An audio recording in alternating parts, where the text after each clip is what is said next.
Warm greetings. Welcome to today's session of Monday Munching and Musing with Women for Water. This session is conducted with the support of Water Resources Council of the Women's Indian Chamber of Commerce and Industry, Wiki WRC, and in collaboration with W4W Foundation and media partner Contribute.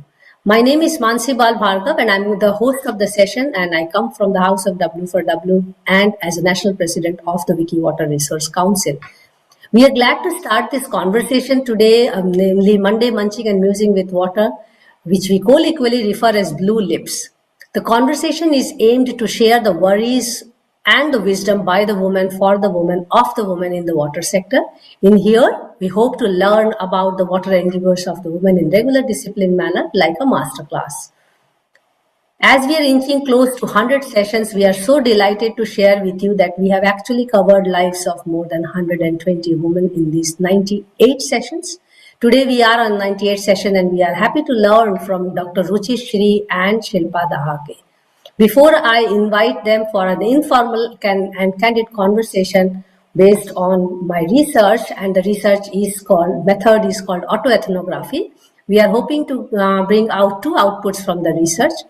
One is to have this YouTube series, and second is to come up with a coffee table book which can reach to majority of water organizations in this country. So thank you so much, Dr. Ruchi, Shree and Shilpa Dahake, to accept our invitation and be part of the 100 Monday Munching Club. And before I invite you for the conversation, a brief biography of both of you. Dr. Ruchi Shree is a political ethnographer working on the politics of water. Her work addresses the interplay of perspectives on water commons, entitlement, and commodity, and its ramifications on social movements, policies, and everyday life in India. Along with her teaching, she has been actively engaged in research and advocacy with several organizations, nationally and internationally.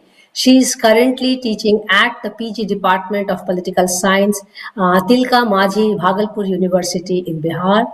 And prior to that, she also taught at Janki Devi Memorial College at University of Delhi.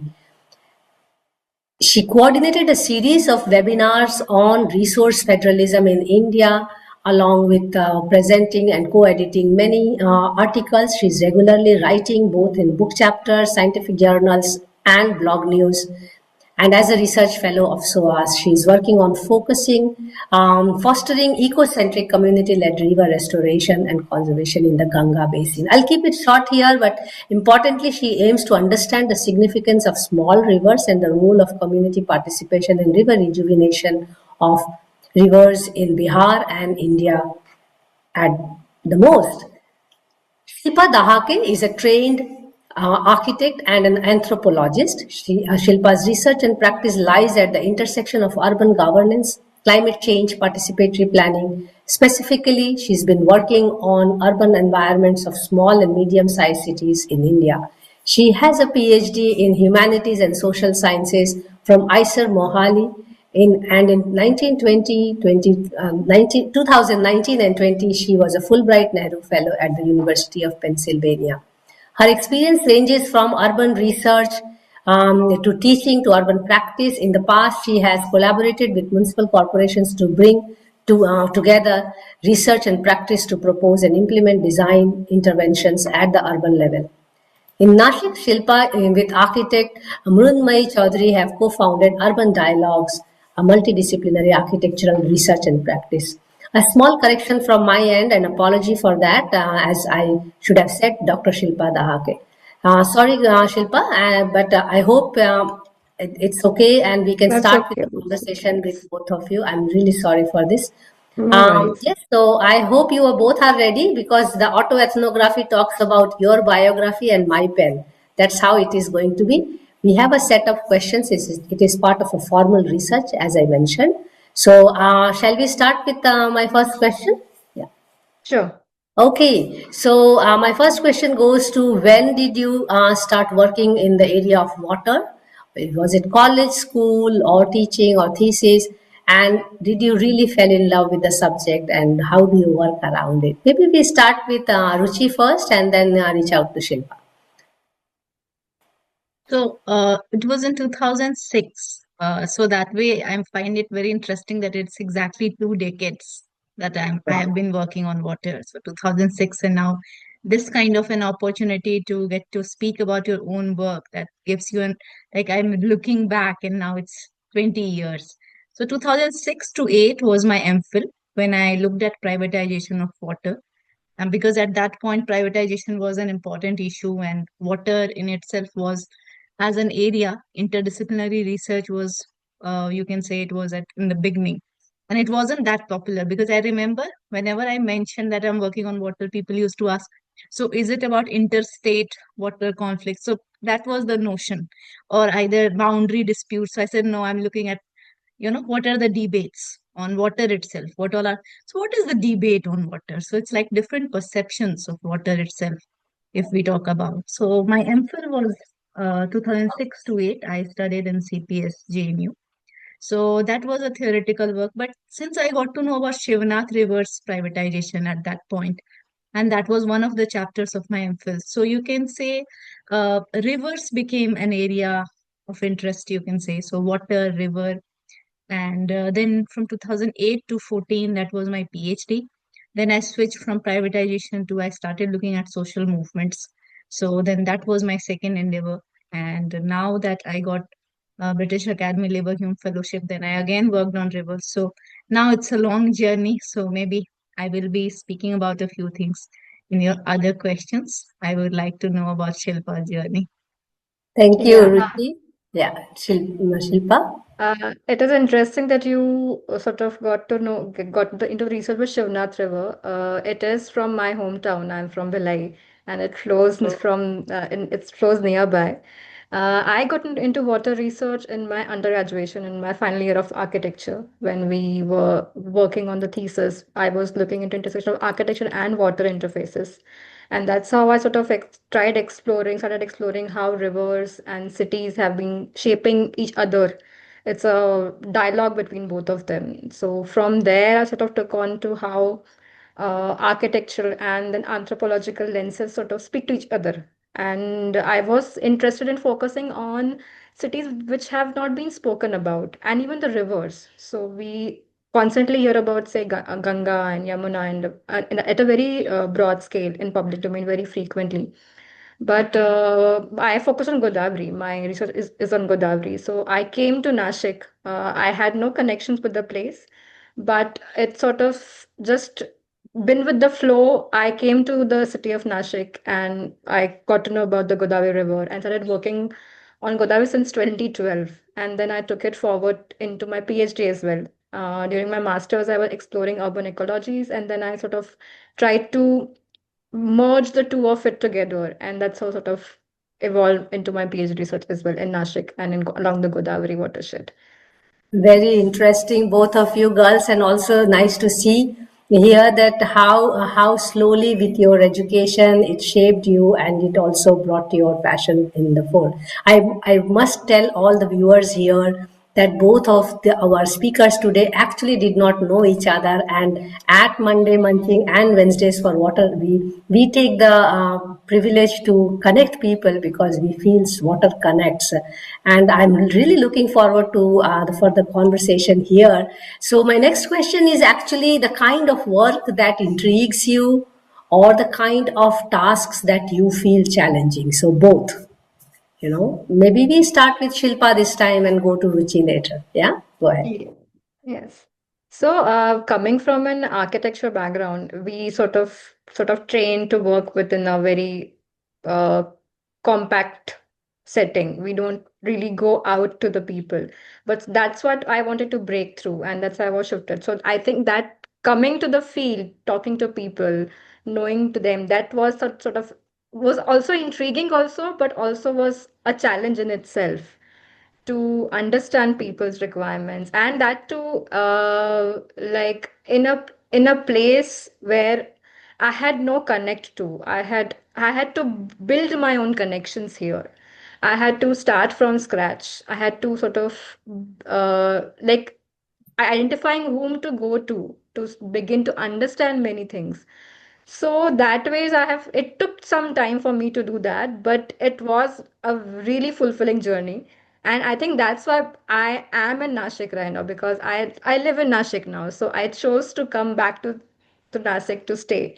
So that sort of intrigues me, that how in some places you feel like home. And over the period of my journey, over the period of my research, at some point of time, it clicked me like I can live here. It felt like home.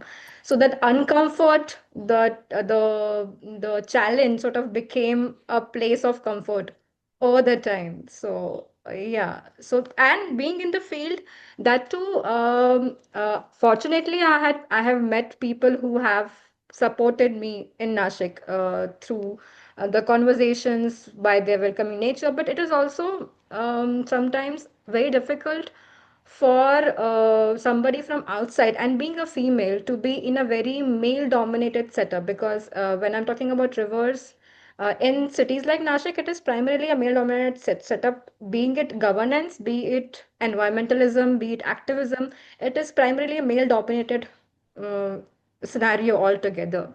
And being there sort of raises a lot of questions amongst themselves also, and got a different gaze also. So navigating through all this was a bit of challenging as well. Yes. I would Very like to hear. interesting. I see a lot of connections here because when both of you talked about Shivnath, I forgot to mention that I'm born and brought up in Bilaspur, and Oh, Mahanadi is close to my heart. yes, yes. And now I also have this architecture background, and I so much connect with you when you talk about the disconnect we have with people. We are so much into the built space that we forget that eventually we are doing it for the human beings and other beings. Ruchi? Yes, I was so moved to listen. I was literally just Yeah, feeling all that she was saying. And I think that's the joy of conversation, like to yes, connect and to we are speak, and you enjoying. feel that, oh, so much is so common. So basically, let me begin with my fieldwork thing, because so far I Mm. have done my fieldworks in four different states. So going to Kerala for my Plachimada fieldwork, because that was an anti-Coca-Cola struggle. So obviously it was a very interesting thing, that going to the Hmm. field and seeing that the Coca-Cola company shut down this, that. But when you go to the field, that gives you a different kind of feel. So I think since Mhm. in those days I used to live in Delhi, so going to Kerala was something, it was a different world for me. Yes, And doing a field work and just to see the plight of people, what happens when you don't have access to water, and for the lingering effect of such things for many years, and how water is supplied by tankers. And similar thing I saw later when I did another fieldwork in Sangam Vihar in Delhi, because then I started thinking this 24/7 access to water, it's something that remains a dream for many people, that to have access to yes. water. Because when you have to store water, then I got to know about different structures that people have to create in their houses in order Hmm. to store more water. So those were the things, like these were like eye opener kind of for me, when the kind of things I saw in Sangam Vihar. Similarly, my Rajasthan experience, because there I looked at Tarun Bharat Sangh's work, so I got to know about the revival of rivers as well as the importance of johars and all. So I think that way it gave me different kinds of exposure that I felt. My another thing, like here being in Bihar for last 6 years, and I thought that small rivers is something that is not being Hmm. talked about much, and many small rivers are now being called nala. So here in Hmm. Bhagalpur also there is a Champa Nala. So that I was intrigued, and this Nala Nadi, because you will come across people who will call it Nadi, others will call it Nala. So the same water body is, for some it is Nala, for others it is Nadi.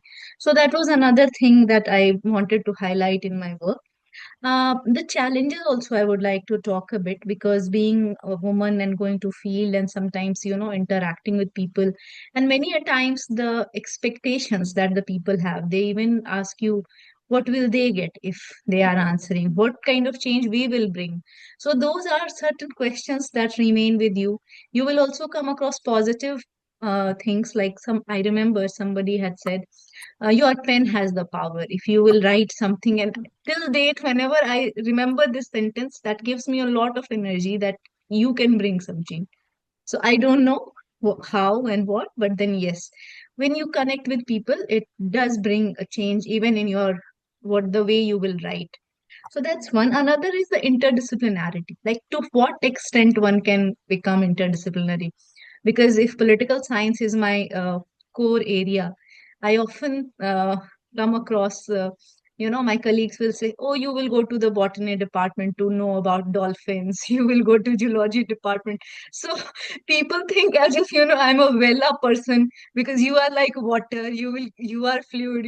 So like all sorts of things. So now, earlier I used to feel a bit sad about it that people take you will keep saying environment, water, this, that. But I think eventually when people get to know that you are serious about things, and that's how, like, we have to look at things holistically. And probably that's how, like, now I feel that being here in Bhagalpur for 6 years, and now that I have two books to my credit, I feel it wasn't a bad decision to have come from Delhi because I had spent my 19 years in Delhi. So to leave Delhi after 19 years it was a big decision. Quite a But challenge. I think waterway, it's paying well to me. So I'm Oh, thankful. Thank you. definitely. I so much agree with you, Ruchi, on this. And when you talk about the connections of the small water bodies, and you talk about your decision also to go move from Delhi, you actually saved yourself by moving from Delhi to. Yeah. And I think the connect which both of you are talking about with your work and the place where you live, and now I know, Ruchi, you are working a lot on rivers of Bihar, and we have a session with you on Wednesdays for Water to talk about it. It is also something I hear from both of you that being a woman in the water sector, trust me, first of all, being a researcher in India is already not so appreciated. That is something which we all have a challenge. Then there is another layer of being gendered layer, so we face that. And I have realized it even harder with no more than 30 years in the sector. And I so much echo with you to learn, and what we want to also learn from all of you here, which I have been talking to all of you, is, are we actually transiting to a more equal and just society, at least in the educated club? When we talk about water, there is a serious problem when we see that it is a severely gendered crisis and women bear the brunt of it. But when I started doing this engagement as part of Wiki Water Resource Council, I realized it's not only the vulnerable women who are actually sidelined, it is also the women who are vocal and highly educated, who would like to be in that space in the decision making. They are also unheard. And that is where our series is focusing on people like us, who have actually spent life learning about it, being in the field, connecting people, connecting situations. That brings me to actually a next question about, as a woman researcher working on these difficult terrains, difficult setups, and both of you talked about governance, and my PhD was in governance, by the way, on lakes. Every office I go, they give me data on the lakes, and nobody is willing to give me data on governance, because the idea of governance is still unclear in the country, that it is very close to democracy. And just to share with you, Ruchi, because you talk about the political movements or water movements, Jal Satyagraha is one space where scholarship is seriously lacking. So maybe we have something to do together. And, I wrote a couple of articles on Jal Satyagraha. And for you to know, right now, actually in Matrisadan, Haridwar, there is a Jal Satyagraha going on by Swami Atmabodhan, Brahmachari Atmabodhanji. So in case you are interested, you may find another interesting subject to work on. As women in the water sector, also having family, also having certain social norms that how we should conduct ourselves, where do you find yourself? I mean, I'm seeing you as a next generation to me, and that is where the reflection will be very interesting and important for me. How do you find yourself juggling, balancing, managing your life, your professional aspiration, passion? It is only few women, or any person for that matter, who are really lucky, who can bring their work, or I call it profession, passion, together, and personal life for that matter, and bring it all together, and yet feel very content if not happy. How is it with both of you? I mean, you can choose to answer some of it or all of it. Basically, we are trying to look at mantra of remaining happy. Success will, I am really not so bothered about, but the next round of questions will be around that. But how do you keep your calm and find your content? You know? Can I go Shilpa, I first? would like Yeah. you to. Yeah, yeah, Yeah. please. I wanted Very you to. frankly, keeping calm in this situation is very tough. Very, very, very, being very frank. Uh, it is also difficult and frustrating many a time. So to keep Mhm. that balance together and somehow sometime like it's very personal to me, but sometime I feel like I don't have to make everyone happy. So Very good. if I if I am able to do a bit of it what I want to do, I would prefer doing that first over making anybody happy, and then try to see how I can uh, balance all the aspects of I'm still I'm still not able to figure out how I'm balancing all of it, or how I will be able to balance all of it. But there is a lot of disproportionate proportionate engagements and all the being it professional, being it personal, being it social. It is for me right now at this phase of my life, it is very disproportionate for me. So I really cannot call it a very balanced thing where I don't have a mantra right now. If you have, I would love to hear that. How what could that be to achieve that? I am still struggling to figure that out. But at in within these struggles also, there are these moments of support that emerge from people like you who want to listen to us. uh, and they are there in pockets in isolation, which sort of become the refuge for us. For me specifically, yes, because sometimes it becomes very hard for sort of to make someone understand what you are simply saying.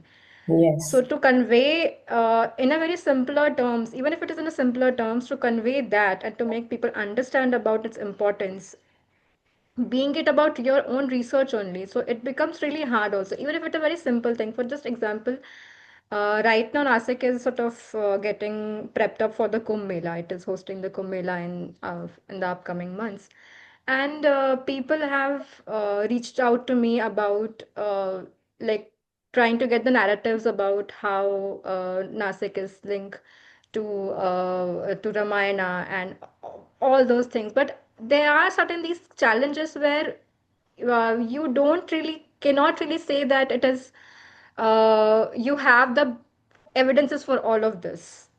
So in that case, like research is there, yes, but then people come with their own agenda and they want to sort of pull you in their own agendas and their own affiliations. So that becomes a quite a tricky challenge to that. And with that, you also have to balance your professional life and everything. So it is a mess for me right now, very, very frankly. Very well put, and thank you so much for sharing. Honestly speaking, I have learned so much from listening to all of you. It's not only Monday Munching and Musing, we do Wednesdays for Water and Friday Waters. And it is so enriching. And at Wiki Water Resource Council, we are talking about sisterhood actually. I feel sad that I reached out to you much later towards the end of it, but at least we found you. And I'm sure we are going to stay connected. Ruchi, Yeah. So, of course, there are many things that I can correlate to what Shilpa has said. But I would like to add a few things that, of course, there is a time constraint that we often feel because there is family, there is teaching, and then there is research. So, research is something you have to be passionate about. I recently bought a DSLR for myself, and my book came to have a Rutledge book, and then now I can celebrate. Though for many years, I wanted to have a DSLR. So, I think sometimes such things I could have bought it long back, but like now that you feel accomplished, that fine, I have something and I can celebrate. So probably when we do a lot of work, then even the notion of celebration and accomplishment, such things change for you. You are not happy buying some gold or a Kanjivaram sari. Your Yeah. aspirations are different. I'm happy learning languages. So here, because in Bihar, I have a lot of time with me. I'm very happy about it. So that way, my workplace is just, you can say, 10 minutes walking distance from my house. So I prefer cycling. And in fact, cycle has given me, because that, in a way, slow life. And many a things that you tend to observe in the society, because I wrote a piece for Sandrup, which is water on wheels, because I saw a small kind of this thing. There are children who are carrying water on a Water. certain kind of a thing that they have made. That was like a jugaad kind of thing, and I was so intrigued, and I was thinking that, oh, had I just crossed by my car, I would not have noticed this thing. Yes. So I think speed is very important thing, and I think for research it matters quite a lot.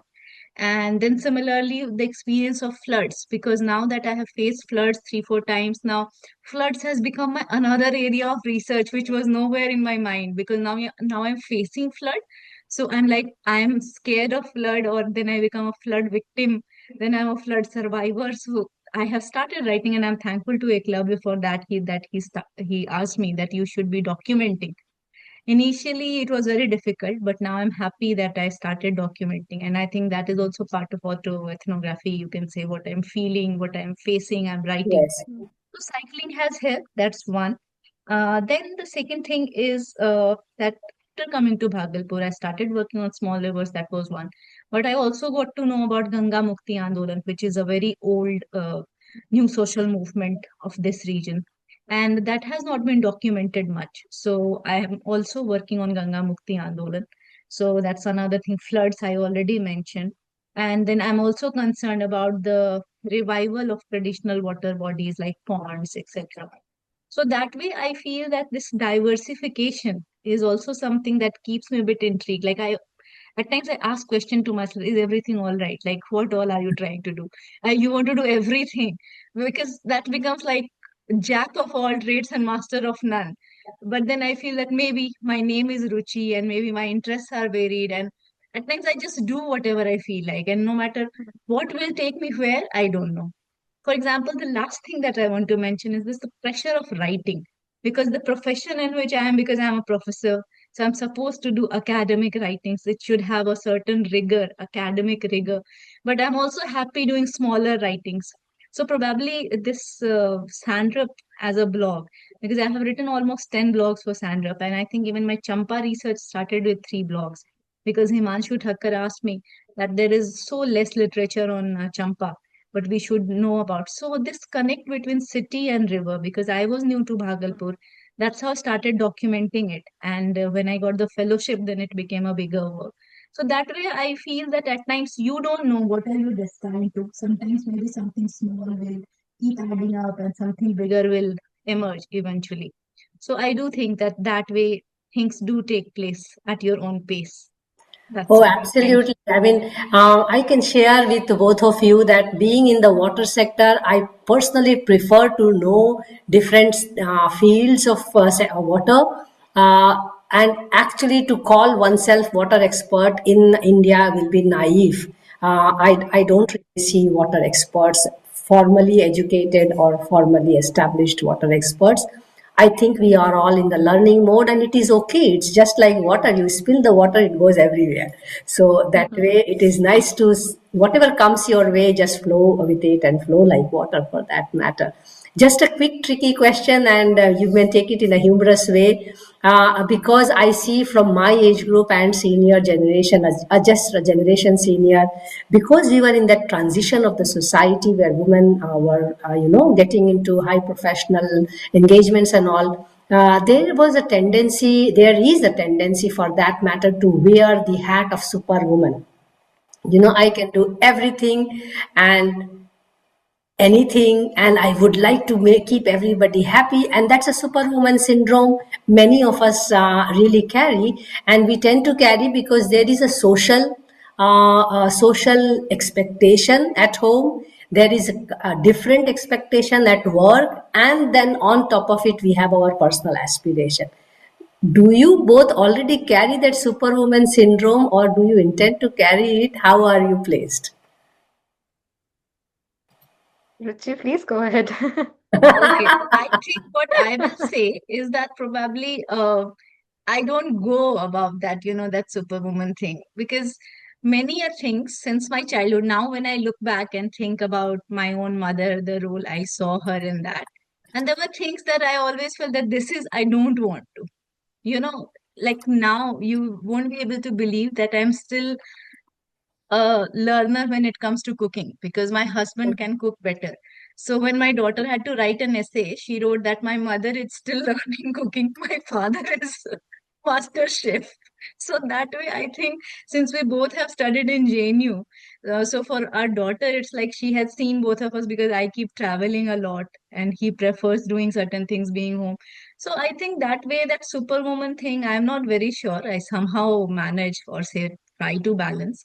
But yes, when you are working and the kind of profession you are into, sometimes we do not take ourselves that seriously, but others make you feel that, now that just 2 years back I turned 40 and I celebrated it like anything, and everyone was like, who celebrates the 40th birthday like that? I was like, I'm really happy that I turned 40, and I'm like, so I think, I don't know, like sometimes you have your own way of being, and I feel that, okay, whatever we are doing, we must celebrate it. So you must be Absolutely. celebrating our own, your yourself, that you are doing certain things which is important for the society, or so that Absolutely. oneness is important. You Yeah. and the society, the connect and the universe. We tend to transcend them. So Yes, that's my idea. absolutely. Yeah. Shilpa? So I try to keep myself away from that syndrome exactly like Ruchi mentioned, like trying to navigate, and I get my family support in that as well, like co-sharing the responsibilities of my kid and everything. So it sort of ease out the burden of being following the social structures in that way. So I think yeah, sort of deviating from the superwoman That's a good transition. bucket hat and not sort of passing on to the next generation. I think I would want to do that in that ways. Yes. Oh, that's so good to hear. So at least I can say from both of you hearing that it is the society is changing, because it's also, if it is changing in your mindset, it means that there is an enabling environment around. Yes. I didn't start with that kind of setup in my own career and life, so I can definitely feel better that to hear it. I have a guest here, Steve Lockett. Maybe Steve has some questions I see in the chat box. Steve, if you may please unmute and open your video and ask questions to the girls, because you have to leave, you said. Yeah. Yeah, sorry. Oh, Yes. Yeah, you were almost half out of the screen. yeah, apologies to butt in like that, because really it's going to go way off what you're talking about, which is fascinating, really important. And hi, Ruchi, good to see you after a long time. Hello. But I'd not met Shilpa before, so I'm just interested. I need to look at Dana River at some point. So I guess you know the landscape around there quite well. So my question is, how similar is Dana to Godavari itself? Is it flowing through? It looks like quite an industrial landscape on the southern edge of Nashik. So Right, right. yeah, if you can help me just a little bit, what is Dana River like? Yeah, so primarily Darna is one of the major tributaries of Godavari. And Yeah, where I am placed right now, so Godavari originates from the Nashik Western Ghat belt from here. And as it passes through the Nashik city, Darna meets Godavari. So technically there's Darna, Girna, there are two rivers which meets Godavari, and the upper watershed of Godavari changes with Darna Girna meeting Godavari, and it becomes quite a vast landscape there. So in the right. upper reaches, it is quite a rocky terrain here, in the Yeah, basaltic area. And as it sort of moves down, that's what I have heard from even the locals, the villagers, that Darna and Girna are the primary water flow of Godavari as it sort of goes down, interesting. because it's a Oh, okay. monsoon-fed river in that Yeah, way. yeah. Yes. I've been to Vartana on the other side, so west flowing Okay. river, but I've not been Yes. to Dana yet. So So really, Dana is contributing a lot of water to Lot. Godavari. Yes, yes, yes. And like you rightly mentioned, it is completely industrial because that particular belt is sort of industrializing at a very faster pace. Yeah. Yes. Yeah. Okay. Yeah. Thank you. Yeah, thank you, thank you. Today, actually, on Monday, we completely focus on the biography or the life of the woman, but it is good to have some important questions, pressing issues. I could go to the next section of my questions, and the questions are on leadership. Because you have been quite some time in the water sector, I am keen to learn from you. How do you see women leadership in the water sector? Have you really come across some women who really have made some decisions which changed the way things are? Do you have some inspirational people? How is it with your experience of women leadership in the water sector? Who wants to go first? Yeah. Let me take Okay, this. go ahead. Yeah. Go ahead. Uh, it's I wouldn't specifically narrow down to water sector specifically about the leadership, but I would make it more broader to interdisciplinary research Sure. in that sense. I think the lens of a female researcher, like I have my supervisor is Dr. Anu Sablok. She being a female, so that sort of lens has helped me quite a lot see many things differently Hmm. because and being a female, I have also like with different phases of our own life, I have seen female leading different things very differently in different phases of their life, and that helps them contribute to that particular cause in a very different way. Like even in myself, I have seen that, like, oh, like what I was thinking about say 5 6 years back, I have a very mature thought over that. So I think and right now I think we are in a time and space where women leaderships are quite welcoming, and they are getting the space to voice out their concern. Yes, it is sometimes hard for people to accept the Hmm. conversation or the voice of the women, but I think because sometimes what is happening with, I think, with the many of the women leaders who are there in different positions, we tend to think quite ahead. We have that tendency to view, say, 5 6 steps ahead of what could happen in that particular sector, and people around us might not able to visualize or Hmm. imagine that far, so that becomes challenge to even sort of communicate to them that Hmm. this could be the possibility. But once it is very well communicated, I think that's what the beauty of a women leadership, where it can become very inclusive, and I have seen that happening. Even in Nashik, there are a couple of female activists come academics that I have seen over the period of my research that have stuck uh, through the movements around the river, and they have made a point that whatever they're trying to do is sort of seep through, culcated through the governance, through the other activists, and I think that's how it is a right now. I think we have a better space, time and space for women leadership to grow, and people are accepting it with open hands. Yeah.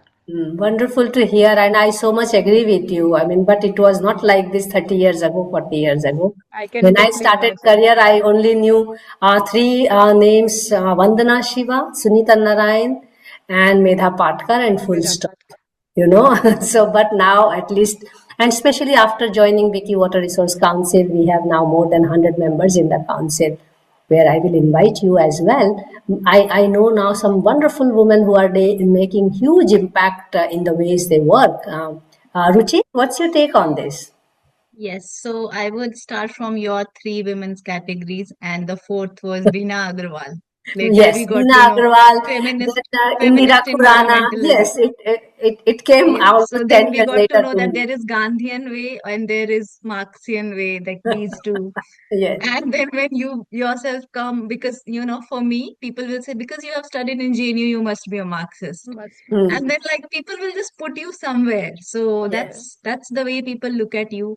But if you're working on environment, so maybe you have a Gandhian this thing also. Hmm. So sometimes I feel that okay, so far I haven't decided as such where do I stand. Which club? Maybe I go by. Yeah, so it's difficult, but I would definitely say that when I went to Plachimada, I got to know about Mylama, that Yes. the leadership she had started Plachimada. So I was really moved because even a tribal woman, because usually we think that if somebody is like not educated in its formal sense, but I think if you have a cause, you can be a leader at some point somewhere. Absolutely. So that was something I really felt. And even here in Bhagalpur, I got to know that in the Ganga Mukti Andolan, there was a woman called Fekiya Devi. In fact, I went to interview her. Now she is in her 80s, and I got to know that she had also fought very important, like she played an important role in Ganga Mukti Andolan. So that way, these women to have met, I really felt that okay, there is so much to learn if you decide to learn from people. And of course, even in JNU, a few professors who taught me, people like say Gurpreet Mahajan and Joya Hassan, because they're like to Harika have seen saying them. comes out clearly. Yeah. So the aura of being a professor and like a woman being in that role, because usually to not have seen my mother or other women in my family, because when I went to Delhi from Bihar, then it was so much had changed for me. And when I studied in Zakir Hussain College, my graduation days, and I used to look at my professor, Umu Salma Baba was my professor there, and later she joined JNU also. So I think there I visualized myself that this is the role I want to see myself. And eventually I even became that. I think that's very important, that visualization, like how you shape yourself.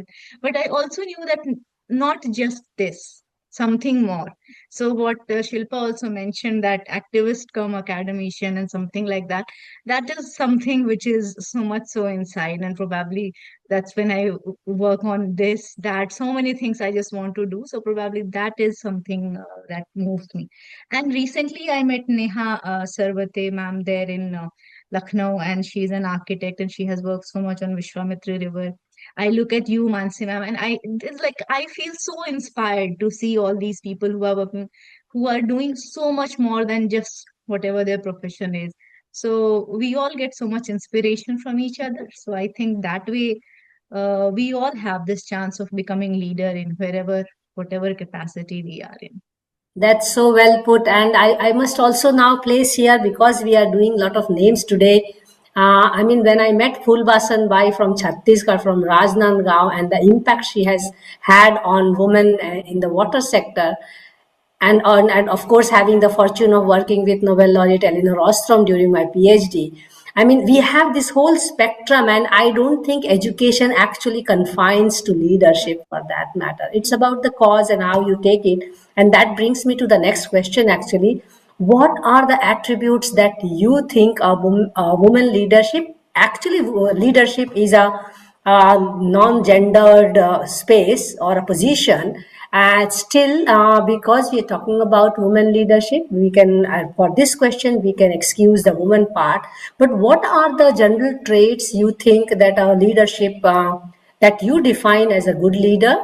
And out of those, what things, there are certain things that are inborn, that are inherently there in a person, but there are certain things that can be nurtured, learned. How do you see leadership for that matter? What defines leadership for you? May So I would you like to go? go first? Yeah. The- Yeah, thank you. So I think there are three things that I would like to mention, which to my mind, whenever I think of leadership, one is that the ethical part of it, the ethics thing should be very strong, because the respect for the leader should come from within. Like respect cannot be forced upon someone. So that's something ethical part. Secondly, the person should be able to handle the teamwork, because team is very important and a leader cannot do everything all alone. You have to have a team. So that's the second thing. And third is a non-partisan kind of attitude, because you should not be biased toward one or the other, because that way, if you are, you will be partisan. So that won't give a very good image. So these are the three things that I feel that a leader must have. Shilpa. Yeah, I think I agree on all the three traits that Ruchi mentioned. Just to put it a bit differently, I would say everybody would have their own subjectivities, their own biases. Accepting that and being able to work with others who have different opinions and different biases. Everybody would have that, because being in humanities, we all have those. We cannot really be objective about anything in a very rational way. Being open about collaborations, people use collaborations very easily these days. But working in collaboration do also come with different ways of working together. It is also about respect. It is also about working within the conflict and resolving it through the collaborations. I think that's how one a leader should sort of bring in, like working in collaboration with a respectful work environment and accepting one's own biases as well as others' biases and try to find a midway. I think that's what a leader should definitely have. And I completely agree with the ethics part of it. One should, like, the ethics should sort of lead you to what kind of decisions you make while being in the leadership position completely. Yes. Oh, absolutely. So well put, both of you. And if I may add the empathy part of it, which is often seen in women leadership. And mind you, if we had really more women in the decision-making position in the water sector, I have a very clear opinion, and I stand by it for last many years, that we would not have arrived to this kind of water crisis, what is happening, led by the manels and for the manels, and which is of course capitalistic way of doing water management across the world. It's not only India alone. And when I look at the way leadership in the water sector, I'm actually also concerned that because less number of women choose water as their sector of work, and because leadership is also a pyramidal situation, because where only few rise to a position where their decisions matter, there is a conscious and effort and a genuine concern that how can we have more women working on water. But when we define women in this way, the way we are doing, which limits our definition in the sense those who are professionally engaging and all, but when we delimit this line, we cannot do more than 100 sessions. That's my plan. But definitely when we look in the rural sector, when we look in many movements, we find that most of the movements which are run by women, we find that most of the rural water decisions are actually most of the time led by women. So yes, they are. But one thing I want to share with both of you, why this research became very interesting for me, and I feel that it is a serious contribution I wish to make, is when I was reaching out to more and more women. And by the way, I do the similar work in women in architecture. I'm planning to do 100 interviews. What I felt is most of the time, actually, women are not documenting and disseminating their work for people to know that they exist and they do such wonderful work.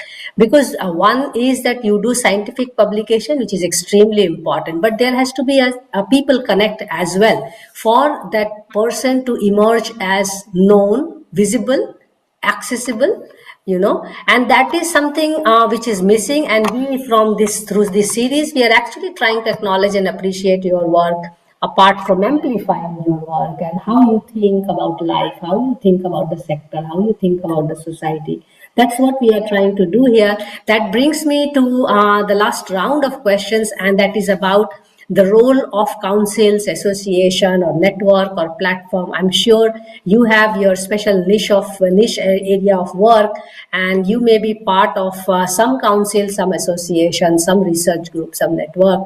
And unfortunately, you are not part of Wiki Water Resource Council, and I'm going to send an invitation to be part of it. And briefly here, that Wiki Water Resource Council works on no monetary exchange. It is based on sisterhood concept to really help each other, mentor, collaborate on different projects, which is happening right now in the council. And we are also one of the strong bond councils within the Wiki Water Resource Council. We have a very strong presence in the entire Wiki. So really looking forward to hearing from you. If you are there in any councils, and how do you contribute, and how do you think these councils and networks should really help the emerging or the new people in the sector, or especially women. We are talking about women here. What's your experience of being part of any such thing? And if you are part of, please also tell us the name so we also enlighten ourselves. Ruchi, you want to go first? Okay. So far as I had already mentioned that I am associated with SANRUP, and that I think they are doing a very good work. Yes. And that way, I keep myself updated about the things like what all are the developments around water. So that's one. And along with that, I would like to say that at the local level, I feel a bit constrained, because I do feel such spaces should be there where you could collaborate and you could get to know. And at times, even if you want to make the government do certain things, for example, where I live, the university has 3 ponds. And then when I look at them and the way they are, I feel really bad. And at times, when I want to do something, I really don't know how to go about it. Because when you are in a certain position, you are yourself in the government sector, then certain things you are not allowed to do. They will say that these are the NGOs should be doing. You are not someone who has to do. So you feel that what about being an active citizen? And then I remember what Hannah Arendt used to say, that like three notions, that there is work, there is labor, and there is action. So that action part is something, it will just keep coming. If not me, then who? And if not now, then when? So I do feel that such things should be there, so that people who want to participate actively, there should be some sort of, and sometimes people will even think that as if you have so much of time that you can really go for this also, that also. So sometimes you feel a bit demotivated. If you want to really contribute to the society, they will make you feel as if you don't have any work, that's where you want to do really this kind of thing. So these are also certain things, and I feel that what you said, that women often they do not write about their own journey, or as much we should feel good about ourselves.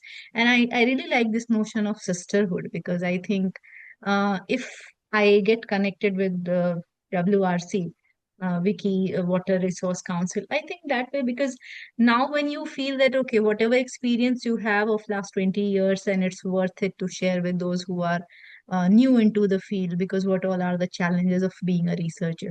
For example, this afternoon I was discussing this with Shilpa, that being from political science, I'm not at all good at maps. I don't understand anything about maps. So if there is anything of this kind, even I would like to reach out to such sisters who can help me learn. Because at this age, you also feel a bit constrained, that how will Yes. you go and learn new things, and sometimes even to get such professionals, because when I really wanted to get good map or something, you don't get enough support of the administration. Being in a small city, it has its own challenges, and you feel at times like such constraints make you really feel bad. I went to collaborate with geography department. I wanted them to support me, but that wasn't of any use. So at times I feel what all I can learn myself, and maybe this kind of We thing could be cannot do very, everything by ourselves. yeah, that's what. So yeah, I think so. These are the some of the challenges you can say, and that way associating with new people, because everyone has a different skill, so that way we can collaborate and we can exchange our ideas. It will be really good. Nice. Yeah. Actually, we will be very happy to have more people at Wiki Water Resource Council, to be honest. And I see girls are doing a lot of exchanges about knowledge, Hmm. about projects, and even emotional exchange. To be honest, I am in this True. position for last 4 years, and there has not been a single day in last 4 years, with no exaggeration, that I have not received a message or a call or an email from at least one person from our family. And it may be for anything. but that connect itself gives me a lot of motivation to keep doing what we are doing at the Water Resource Council, because this was also a very innovative way to reach out to people and talk about life. We are not talking about water problem. Because for me, the problem of water and women are so interconnected, but what Interconnected, yeah. yeah. Right. What's your take, Shilpa? I mean, are you associated? And I think both of you will agree that you should have your own water collective in the city. Why not initiate it and have it? You Yeah. know? So there are a couple of, I am mostly connected with the very local collectives in the city, to do with ecology, to do with water also, to do with even in some sense women empowerment Hmm. of some kinds. There are like some are like some of these initiatives are also across cities in Maharashtra. Uh, so we have been exchanging about how people could work research on the smaller rivers which are there in the different cities of Maharashtra. So that way, I am also learning from them and also sort of exchanging, sharing in my ways of how did my research went about in Nasik. And also there are these couple different people, like there are the different groups across Maharashtra who are working on different rivers. So I try to be part of those and sort of exchange with them about learning from them what kind of steps would they take did they take to document or to sort of highlight the issues and vice versa. So I think that becomes a very nurturing space also because it is Yes. not really an academic way of networking, but it is a very action based, and it was Yes. my a very a conscious choice to be in the action oriented setup and not to be in the again academic setup. So I wanted to be, I am connected to those local networks. So yeah, and in that way, I get to collaborate with and work with different people with different disciplines. Similarly, like Ruchi mentioned about learning different skills to even engage with water, with the river. So this such collaboration sort of also enables me to also get that support, and I'm will be more than happy to be part of the WRC in that ways and to share and even learn and support Absolutely. in any way that I can. Yeah. Yeah, you put a very nice word here, nurturing space, and so wonderfully put there. That brings me actually to last question in that sense that it is more of a message which we want to use later on to amplify your conversation. It is in two parts. One is what will be your message for younger generation to join water sector? Irrespective of gender. So it's like why we need more people in the water sector. That's first message.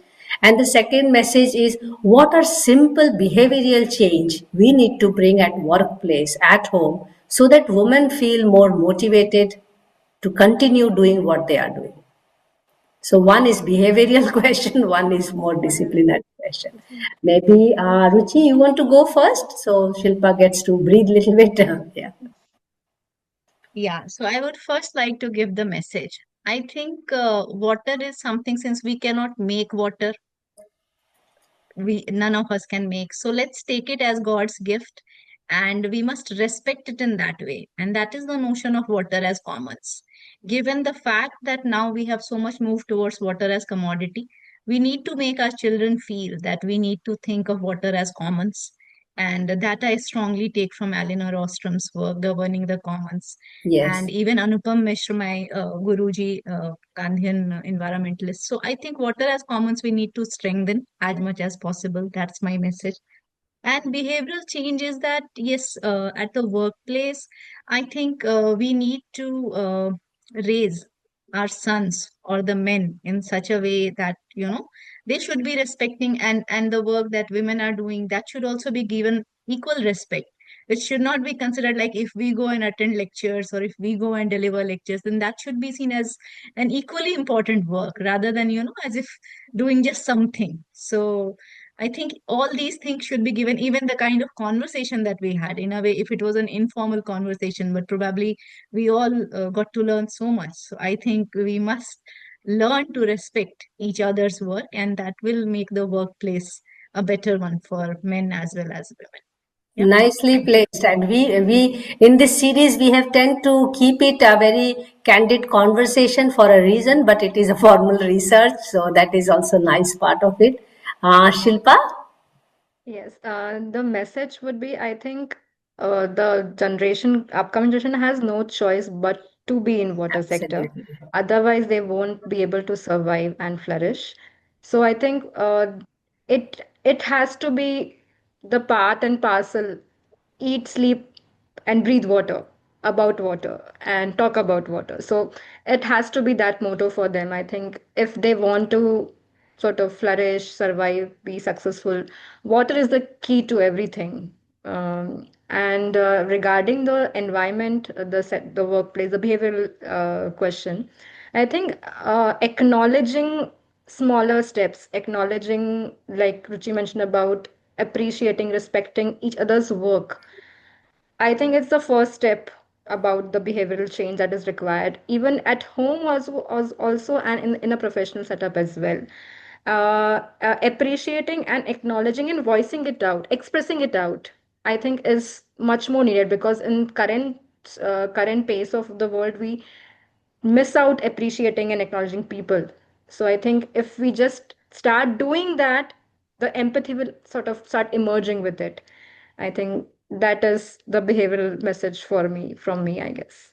So well put, and that is exactly what we are doing at Monday Munching and Musing with Women for Water. That we want to bring out these wonderful.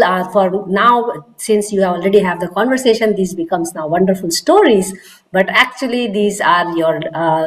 When you are sharing part of your life and part of your thought, how you look at things and how you work on water and how you navigate through. So some wonderful words which we got today, and lot of learning. Trust me, in these 98 sessions I have learned so much with all of you, and also sharing this special bond of sisterhood has been the most precious thing. The series is coming to closure, and I already feel emotional about it, but somewhere the research has to stop. But let us open the floor for people if they have any question. I see some people are also there in YouTube. If you have any question, you can put it in the chat box, both in YouTube and in Zoom, or maybe who are in Zoom here. If you have any question, you may ask also. While they are thinking, this is also a time for you to ask me any question, and that's the only space we have for reverse question. I just wanted to thank you that you you thought of doing this, and also now Shilpa became a friend. I don't know whether she still thinks Yes. about me being a friend or not, Oh, but I same already here, same consider her here. a That's friend. that's the whole And to have idea. That and to have connect. read her works, now I'm feeling so inspired. So maybe I'll end up disturbing her, that make me learn how to do math. So Please And that's do, there. maybe, please do. I'll maybe be let more me than also, happy to. yeah, maybe also let me tell you that in water festival, you never know, you meet each other, and this has happened to many of our ex speakers who have met first time in our water festival, which we do annually. We are already starting our preparation for 2026 water festival, and we had a wonderful 2025 water festival. So if you do not have questions, and I see no question is posed also on YouTube and here, I would like to take this opportunity to thank first all the participants who joined here. Usually we are not having many participants in Monday Munching and Musing, and also because it is research, I am also not going too much in the outreach. But thank you so much, Ruchi and Shilpa, for this enlightening interaction. I was feeling that the conversation was flowing like water, and I was so much enjoying, and that is true for all the sessions which we had so far. All our post sessions are already now lined up until mid-March when we close. And I hope you enjoyed this conversation and you would like to stay connected with us. May you remain an inspiration and become inspiration to many others in the sector and otherwise in life. So grateful to have learned about your water journey, and may you continue this and also keep us posted about it. At Monday Munching and Musing with Water, Women for Water, we will continue this series for some time now, nearly a month. So 4 more sessions are left. And I'm so pleased to share with all of you that Medha Patkar, Medha Tai, has agreed to actually do the valedictory of this series and celebrate the 100 sessions. You may please follow our social media platform of Wiki Water Resource Council. And thank you so much, girls, and thanks a lot, everyone. Please take care of yourself. We connect outside this session again very soon. Bye-bye. Thank you. Thank you so much. Thank you so much for having me. Bye-bye. It's so Bye. important to Thank you. listen. I am learning to listen, actually. Yeah, that's the biggest learning. Yeah. Thank you. Take Thank care. you.